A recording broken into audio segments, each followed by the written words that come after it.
abdômen, na próxima punção do outro lado, nunca próximo. Realizar 2 ou mais sítios quando as medicações forem compatíveis. Nós temos uma tabela de medicação que é compatível com a hipodermóclise e medicamentos que são compatíveis entre si. Se um paciente precisa fazer o uso de uma medicação que não é compatível com a outra, tem que se fazer 2 sítios. Aqui é o passo a passo. Depois que separou todos os materiais, preenche com soro, escolhe o local adequado, faz a prega cutânea, faz a antisepsia, um ângulo de 45 graus nesse caso, depois fixa com filme,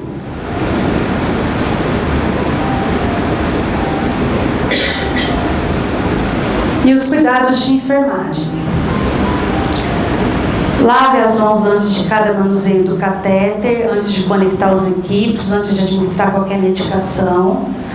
Faça a asepsia da via de acesso sempre que abrir o sistema, friccionando gás em bebida com álcool.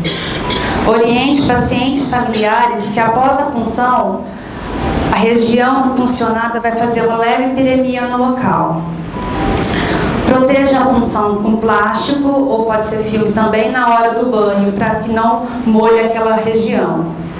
Troque a tampa do airlock a cada manipulação, isso se estiver no ambiente hospitalar, em casa não há necessidade. E observar diariamente o local da inserção e a condição do catéter. Esses são alguns sinais de complicação, que eu particularmente nunca presenciei nenhum. Em todos esses sinais, o acesso deve ser retirado, a equipe médica deve ser comunicada. Em caso dos sinais logísticos de edema, calor, rubor e dor, celulite, secreção purulenta, endurecimento, hematoma, necrose, que é o caso mais sério, né, mas é muito raro. E aqui são os medicamentos e soluções para uso subcutâneo. Temos antibióticos, né? Ampicilina, o cefepime, ceftaxone, dexametasona, sem dúvida nenhuma, diclofenaco, dimenidrinato, dipirona, ertapenem, escolamina, fenobarbital, fentanil, furosemida, haloperidol, levomepromazina, meropenem, metadona, metoclopramida, midazolam, morfina, octreotide, omeprazol, ondansetrona, ranitidina, sumatriptano, tramadol e o soro, né? No caso, o soro fisiológico, o soro glicofisiológico são os mais utilizados nos serviços de cuidados paliativos, principalmente aqui no Brasil, e o soro glicosado. No caso do NSL 20% e no KCL, eles têm muita divergência no serviço de cuidados paliativos. Alguns nem utilizam. Esses que estão em verde são as medicações que estão em consenso nos serviços de cuidados paliativos. Eu, particularmente, não gosto muito do KCL. A gente sabe que quando está infundindo endovenoso, o paciente costuma queixar que está ardendo quando a infusão está um pouco rápida. Então, imagina um tecido subcutâneo, né? Essa não é a nossa intenção. E também o uso da imunoglobulina para o uso EV. Foi liberado pela Anvisa para o uso subcutâneo recentemente, em crianças até 20 ml por sítio de punção. Foi prescrito 30 ml, 20 de um lado, 10 de outro. E a imunoglobulina Hizentra, né, uma imuno nova que chegou até o Brasil recentemente, ela é própria só para tecido subcutâneo mesmo. Também é o mesmo esquema da EV, 20 ml por sítio de punção. Essa é a tabela de compatibilidade entre medicamentos. É bem importante ter no serviço de cuidados paliativos, para a gente poder dar uma norteada em medicação que pode ser administrada junto na mesma via ou até mesmo no mesmo soro. E os medicamentos contraindicados: diazepam, fenitoína, os eletrólitos não diluídos, Solução glicose superior a 5%, né? A glicose 50% jamais. Potássio superior a 20 milimol. Soluções coloidais jamais. Sangue e seus derivados também não é recomendado. Bom, as considerações finais, eu deixei essa frase aqui da Sociedade Brasileira de Pediatria. Poder ofertar o melhor cuidado e ampliar a perspectiva de melhor qualidade de vida de crianças portadoras de enfermidades crônicas ou em curso de doenças que levam à morte, especialmente em fase final de vida, é, sem dúvida nenhuma, uma oportunidade de ultrapassar os limites de uma assistência tecnicista e presa a uma medicina preocupada com a cura. A gente, principalmente na enfermagem, a gente costuma presenciar algumas atrocidades assim, em relação à criança, né? Às vezes a criança é de difícil acesso, mas para alguns profissionais é questão de honra conseguir um acesso venoso na criança. Eu já cheguei a presenciar um profissional de cada lado do corpo da criança, cada um tentando picar a criança para conseguir primeiro, né? E aí Poder Motos vem para nos auxiliar e impedir que isso aconteça. Essa reflexão da Elizabeth Kübler-Ross: assistir à morte de um ser humano em paz faz-nos recordar uma estrela cadente, uma de milhões de luzes no vasto céu, que brilha durante um curto instante para se extinguir para sempre na noite sem fim. Então, que nós, profissionais de saúde, paliativistas ou não paliativistas, possamos de alguma forma poder contribuir com esse universo, né, cheio de estrelinhas, fazer com que elas brilhem até o último instante de sua existência. Obrigada.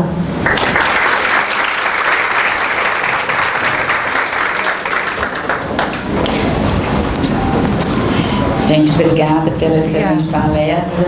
Eu acho que eu vou falar aqui do Dr. Cláudio para oferecer uma lembrancinha para a nossa palestrante.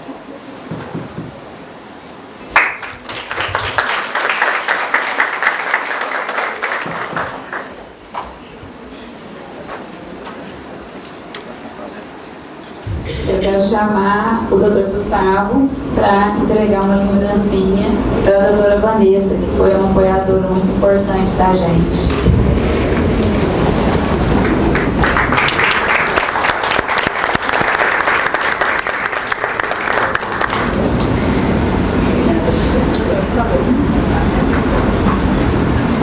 Então, vamos para as perguntas.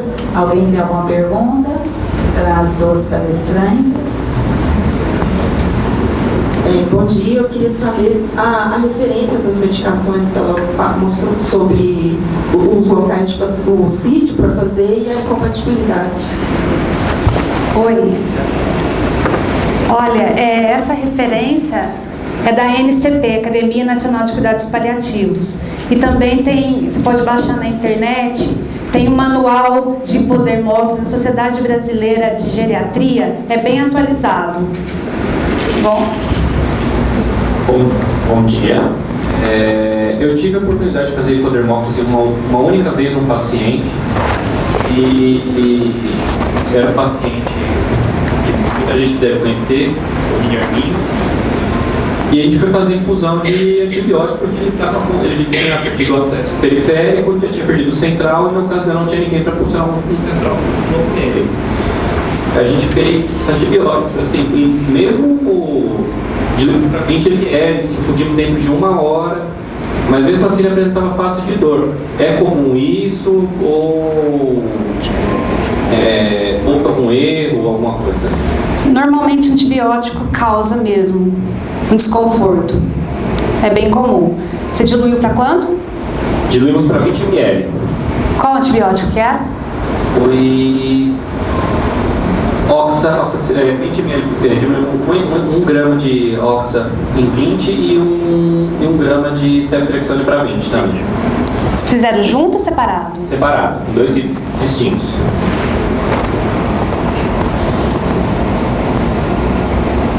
Obrigada, Guilherme. Obrigada. Bom, pessoal, é um prazer enorme estar aqui, né, trazendo um pouquinho da nossa experiência em cuidados paliativos. A minha formação, eu fiz residência de pediatria geral. Doutora Poliana, que está ali sentadinha, dá um oi, Poli. A gente era, né, da mesma turma de residência de pediatria. E depois eu fiz com hematologia, tá? Desde a época da pediatria eu já me interessei muito, né, por cuidados paliativos. Na verdade, já vem desde a faculdade, porque me incomodava muito esse discurso de não tem mais nada para fazer, não tem nada para ser feito, dá alta porque não tem o que fazer, né? E essa sensação de abandono que o paciente, mas no caso da pediatria, a família acabava sentindo, né? E isso é uma coisa que a gente vê que assusta muito os pais. Então, eles têm medo desse abandono, né? E se vê, às vezes, uma situação que percebe ali o declínio da condição clínica do filho e ele para pensar, e agora? Quem vai me ajudar? Quem que vai estar do meu lado, tá? E daí eu acabei fazendo a pós em cuidados paliativos no Sírio-Libanês e hoje nós estamos estruturando ainda o serviço de cuidados paliativos pediátricos no HC Criança lá em Ribeirão Preto. Então eu trouxe essa imagem aqui para deixar uma reflexão para vocês. O que será que está acontecendo aqui? Né? Cada um acaba tendo uma percepção, mas a gente tem algumas figuras. Deixa eu só ver se eu não vou... Acho que a Luizinha... Aqui. Nós temos a figura de um médico, uma criança, que seria aqui o paciente, um provável pai, uma provável mãe. E aí, para vocês pensarem um pouquinho, o que será que está acontecendo aqui, nesse momento? Quando a gente pensa, né, que cuidado paliativo é uma necessidade crescente, o que está acontecendo? Eu acho que é muito com que a doutora Jussara falou. Hoje em dia, a gente tem pacientes que sobrevivem com doença crônica por muito tempo, né? E por que aconteceu isso? A gente teve algumas mudanças, a gente tem a tecnologia, né? Então, hoje são aparelhos para ventilação mecânica que, né, fazem de tudo um pouco. A gente tem as máquinas de circulação extracorpórea que conseguem fazer função, né, de filtração renal, cardíaca, pulmonar, diálise peritoneal, hemodiálise, cirurgias e... Tá, mas será que todos esses procedimentos vão conseguir restabelecer a saúde? Vão dar uma qualidade de vida para o meu paciente? A gente sabe que, até um tempo atrás, muitas crianças com doenças complexas, síndromes, cardiopatias, elas acabavam falecendo, às vezes, nas primeiras horas de vida. As coisas mudaram. Hoje em dia a gente tem muito paciente que tem uma cardiopatia gravíssima, mas que está lá entubado na UTI, enquanto os cirurgiões vão discutir, nossa, será que tem como operar, não tem como operar? Ou muitos pacientes, né, que devido a esse suporte aí tecnológico, acabam sobrevivendo. Mas será que eles têm uma qualidade de vida adequada? Como que é o prognóstico? Como é que eu vou fazer essa escolha? Em pediatria é muito difícil. Nós não temos protocolos que vão falar assim, olha, a expectativa de vida é de 2 semanas, a expectativa de vida de 5 anos, tá? O que acontece? Como as doenças raras são um número muito limitado em pediatria, às vezes os dados que a gente tem são relatos de caso. Então, um paciente não sei aonde que viveu até 20 anos, teve 2 que viveram até 10. E isso gera um desconforto no médico.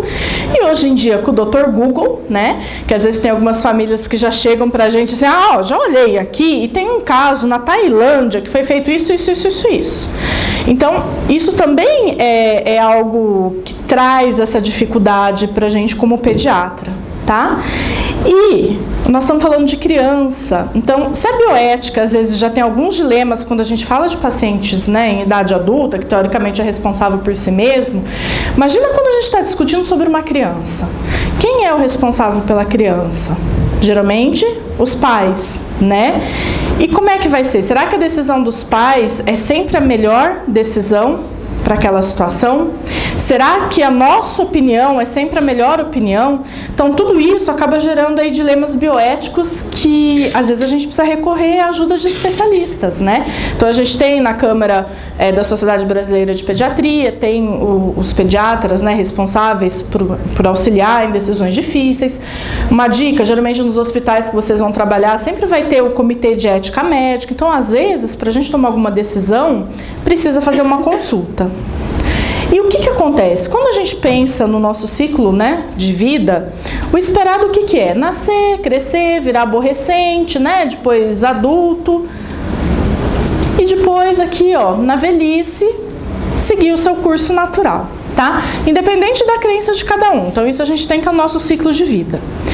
Porém, quando uma doença grave, limitante ou a morte acontece aqui nessa fase, depois o Nicolas vai trazer isso um pouquinho pra gente, é muito mais difícil de aceitar, né? Então, às vezes, quando você vê um paciente idoso, mas ele já estava velhinho, já viveu tudo que tinha para viver. Não, mas a criança, nossa, tinha tanta coisa. Só que a gente tem que entender que a morte é algo que vai acontecer para todos. Alguns mais cedo e alguns vão evoluir aí, né? Vão conseguir chegar numa idade mais avançada. Quando a gente pensa no cuidar, o que a gente tem? Que inicialmente esse cuidado, ele era o quê? Ele era em casa, então era a pessoa mais próxima, né? Então aqui a gente pode imaginar que seja uma mãe, tia, mãe, avó. Aqui a gente tem a criança, né? Que aparentemente está acamada. Então era um cuidar de uma certa forma muito humano. Porque você não tinha esses recursos tecnológicos, mas você tinha ali a presença, né? E a finalidade aqui desse cuidar, geralmente o que era? Aliviar o sofrimento. A partir de 1900, quando começaram a surgir as santas casas, eu falo que assim, né, que a doença virou meio que sinônimo, tá doente, vamos pro hospital. E aí você começa a ter esse distanciamento, até chegar nessa imagem que a gente tem aqui, ó, em muitos cenários hoje em dia. Então, uma criança que está lá, dependente de suporte, poucas UTIs são humanizadas, então que os pais podem ficar lá o tempo todo. Então, a gente sai, né, de um panorama em que você tinha todo o cuidado, essa parte afetiva, para uma situação que eu falo que é meio que ascética, né, tudo assim, frio. Como que é a UTI? É tudo... Tá cheio de bichinho, cheio de desenho? Não, né? É um ambiente diferente, tá? E qual que é? A gente falou aí de manhã, cuidado paliativo, mas o que é isso? Desde 1990, a Organização Mundial de Saúde, ela lançou a definição de cuidado paliativo. Ela teve 2 revisões já, uma em 2002 e outra em 2017, na qual incorporou de uma maneira assim bem educativa, né, que as crianças também merecem os cuidados paliativos. Eu, particularmente, gosto muito dessa definição, que é do Together for Short Lives, que é um grupo do Reino Unido, tá? Vocês podem acessar o site, tem muita informação, vocês podem baixar manuais de controle de sintomas, explicando o que é cuidado paliativo. Tem vários vídeos de famílias contando a sua experiência, né? E aí, o que a gente tem? Que o cuidado paliativo é uma abordagem ativa e total, desde o diagnóstico ou reconhecimento da situação, durante toda a sua vida e para além da sua morte. Abrangem elementos físicos, emocionais, sociais e espirituais, focando-se na melhoria da qualidade de vida da criança ou jovem, né, adolescente, e suporte à família. Incluem o controle de sintomas, a provisão de períodos de descanso dos cuidadores e o acompanhamento na fase terminal de luto. Então vamos pensar, né, que depois daquela publicação do The Economist, o Reino Unido é o melhor lugar para se morrer no mundo. Então as coisas lá já estão assim. Aqui, pessoal, a gente tem dificuldade ainda de indicar qual paciente tem indicação de cuidado paliativo. Então, para a gente chegar nessa parte aqui de pensar nos períodos de descanso dos cuidadores, ainda tem um longo caminho, tá? Mas, como a esperança sempre está aí, a gente acredita que vai chegar algum momento que a gente vai poder fazer mais por esses pacientes e por essas famílias. O cuidado paliativo pediátrico não é uma miniatura do cuidado paliativo adulto, tá? Ponham isso na cabeça, criança não é miniatura de adulto, criança é um ser, é um momento, é um universo completamente diferente. E se a gente tentar trabalhar da mesma forma que trabalha com adulto ali num paciente pediátrico, a coisa não vai funcionar. E aí a gente tem essas particularidades, né? Essa questão de raridade, diversidade das doenças, com uma casuística pequena. Isso aqui que é algo que tem um peso, né? E a gente tem que ter um olhar muito atento que quem é o responsável pela criança? Geralmente são os pais, ou pode ser os avós, irmãos, né? Lembrar que em algumas situações, por conta de desestruturação familiar, ou se era uma criança que estava abrigada, às vezes essa tutela, ela passa a ser do Estado, tá? Então, para a gente poder cuidar da criança, como a Leila falou muito bem, a gente tem que ter uma ótima comunicação aqui. porque senão a coisa não vai funcionar. Tá? Muitas vezes, dependendo da faixa etária da criança, a gente vai conversar diretamente com ela, vai procurar as escolhas dela, mas a base disso daí, às vezes, são as decisões dos pais. Então, por isso, a importância da comunicação. Lembrar, então, que em cuidado paliativo não é só o paciente o nosso foco de cuidado, a família também é, tá? A família, gente, está adoecida. Não é só a criança que está doente, a família também está. E às vezes a gente esquece disso. Como será que é para uma mãe cuidar de um menino de 16 anos, mais ou menos do meu tamanho, que não se movimenta, e às vezes ela é sozinha? Como que é a rotina dela? Tem que passar dieta por sonda, tem que dar banho, e aquele paciente grande. Alguém aqui já trocou lençol de hospital com o paciente deitadinho na cama? Façam essa experiência... Ah lá, doutor. Mas faça essa experiência em casa. Põe lá alguém deitado e tenta trocar. Eu falo que o pessoal da enfermagem, assim, elas são guerreiras, né? Porque é muito difícil. Trocar uma fralda de um paciente adulto. Quem já trocou? É fácil? Não, né? O negócio não vai, puxa. E às vezes o paciente está com dor. Então, se a gente parar para pensar numa mãe que tem uma criança com uma doença crônica, que é totalmente dependente dela... Vocês acham que essa mãe não vai estar cansada, que ela não vai estar sofrendo? E a gente lembra? No nosso dia a dia? Não, o nosso foco às vezes acaba, né? No paciente, na criança. Então precisa abrir esse olhar. E algo muito importante que a doutora Leila trouxe, que é essa questão aqui, o universo pediátrico. Se eu não falar a mesma linguagem do meu paciente, eu não vou ter uma comunicação adequada. Então quem aqui já viu o pediatra assim, ó, agachadinho no meio do corredor?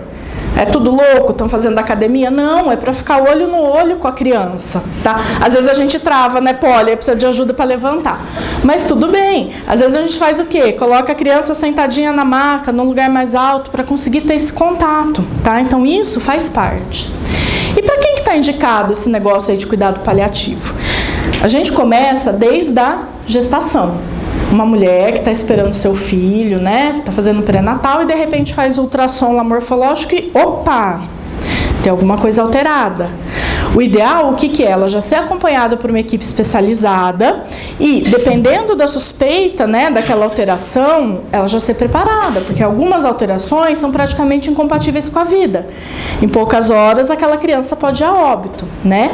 Não vou nem trazer aqui questão de aborto, legalização, acho que não é esse o ponto. Mas é a seguinte questão: como que essa mãe, frente a uma situação que ela pode ter pouco tempo com essa criança, ela pode aproveitar esse tempo da melhor forma possível?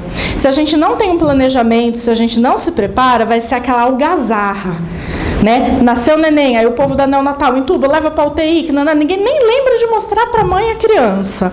Aí às vezes a hora que a mãe vai ver a criança, ela já está morta lá no leito da UTI. Será que às vezes poderia ter sido diferente? Será que essa mãe poderia ter tido oportunidade, né, de mesmo que pouquinho exercer sua maternagem, segurar no colo, estar ali presente? Então são coisas para a gente pensar, e aí que entra o cuidado paliativo perinatal. Aí nasceu o bebezinho, ele passa a chamar cuidado paliativo neonatal. E aqui o que acontece? Hoje em dia, graças à tecnologia, a gente tem bebezinho de 500 gramas sobrevivendo, né? Então fica lá na ventilação mecânica. Mas será que ele vai ficar sem nenhuma sequela? A gente sabe que não. Que a chance de ter um acometimento neurológico, de às vezes ter que passar por intervenções cirúrgicas que colocam em risco a vida, né? Porque toda vez que alguém vai para a cirurgia, você tem um risco ali. Então, o cuidado paliativo neonatal, ele é muito importante nesse momento, até na tomada de decisão. Quantas vezes que nós vamos, né, continuar reanimando esse bebê? Quantas vezes que a gente vai levar para o centro cirúrgico para colocar a válvula, né, derivação ventrículo-peritoneal, obstrui, vai lá, tira, coloca DVE, aí vai lá de novo, troca, coloca. Então, tudo isso, o cuidado paliativo neonatal, acho que nos últimos 5 anos, ele tem crescido de uma forma importante. E algo muito interessante, que acho que a doutora Esther vai comentar depois, vamos dar um spoiler, que até pouco tempo atrás, acreditava-se que recém-nascido não tinha dor. Tá? Então, a oportunidade que vocês vão ter aí de ouvir falar um pouquinho sobre dor, nossa, é verdade, olha lá, isso foi um sinal, tá? É um sinal. O que acontece? É uma coisa, de certa forma, recente. A gente ainda tem colegas médicos que juram de pé junto que não precisa dar sedação, não precisa dar analgésico, porque não sente dor, tá? E aí o grupo aqui que Nos interessa é o grupo das crianças, então são situações que limitam ou ameaçam a vida. E é o que acontece? A gente tem uma subdivisão aqui em 4 categorias, tá? Então são enfermidades potencialmente curáveis. Então eu tenho um tratamento, mas esse tratamento pode falhar. Eu acho que o mais fácil para ilustrar aqui são as crianças com câncer, né? Então fez diagnóstico de uma leucemia, existe um protocolo, vai seguir esse protocolo. Porém, ela pode estar na porcentagem, lá hoje em dia a gente tem cura em torno de 80%, só que ela pode estar naqueles 20% que não conseguem a cura, tá? Então, esse é um exemplo. A segunda categoria são o quê? As doenças que eu não tenho chance de cura, mas a sobrevida pode ser prolongada mediante o quê? Esses tratamentos intensivos e suporte de vida. Por exemplo, distrofia muscular, tá? Fibrose cística. Hoje a gente tem pacientes com 40 anos de idade, né? Até um tempo atrás, esses pacientes eles morriam numa idade muito jovem. Epidermólise bolhosa. Então, hoje em dia, muitos pacientes conseguem sobreviver mais tempo. O terceiro grupo são doenças que são progressivas e sem chances de cura, tá? E que independente do que você vai fazer, o que acontece? O paciente só vai piorando. E aqui é um grupo muito grande, que é o quê? Os erros inatos de metabolismo, né? E as doenças neurodegenerativas, que é um desafio pra gente. O quarto grupo seria quem? Os pacientes que têm uma doença que ela não é progressiva, mas ela é irreversível. E por conta disso, deixa o paciente mais frágil. Então, o grupo aqui, pacientes com encefalopatia crônica. Então, pensa nesses prematurinhos que tiveram vários problemas, né, na parte neurológica. Então, às vezes, ele pode ter algum déficit. Uma criança maior que sofreu um trauma crânioencefálico, tá? Então, essa doença não é que ela está progredindo, mas a longo prazo, ela vai trazer muitas comorbidades que podem acabar